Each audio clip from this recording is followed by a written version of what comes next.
Adoptive parents. What naive comment from your child exposed how much they had suffered before? My wife and I tried to conceive for a long time. We knew the odds weren't in our favor. She was infertile. I couldn't produce viable sperm. Still, we didn't give up. So when we finally saw a plus sign on a pregnancy test, I nearly ran a marathon from excitement. My wife cried so hard she completely exhausted herself.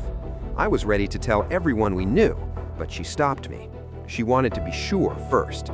So we booked a doctor's appointment immediately. And then came the worst news of our lives. It was a false positive. She wasn't pregnant. We went home in silence. My wife barely spoke.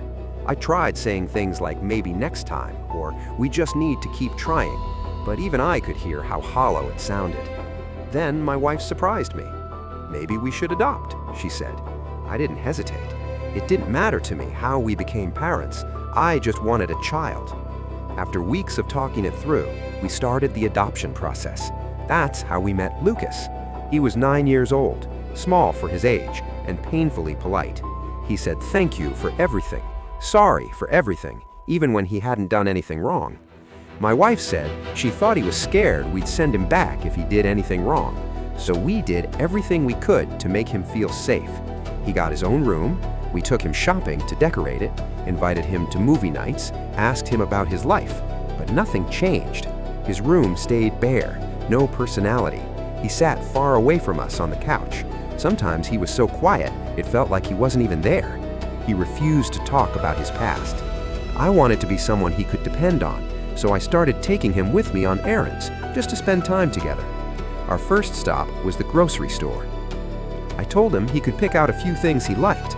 I even had to reassure him he wouldn't get in trouble if he grabbed too much. When he ran off, I expected candy or chips.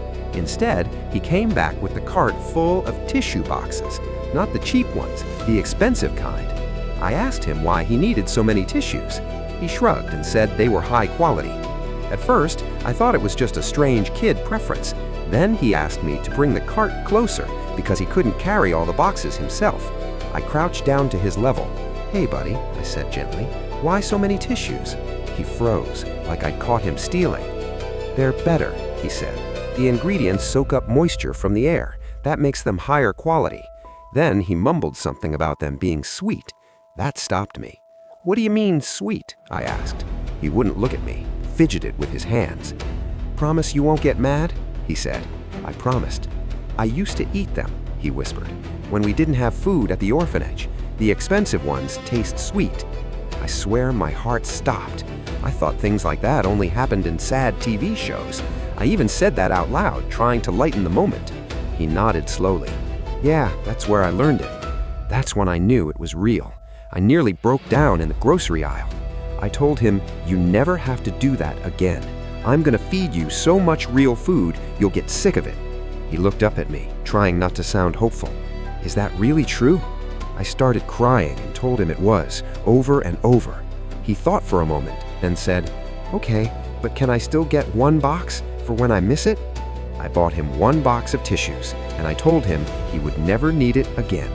I could tell he wasn't sure he believed me yet.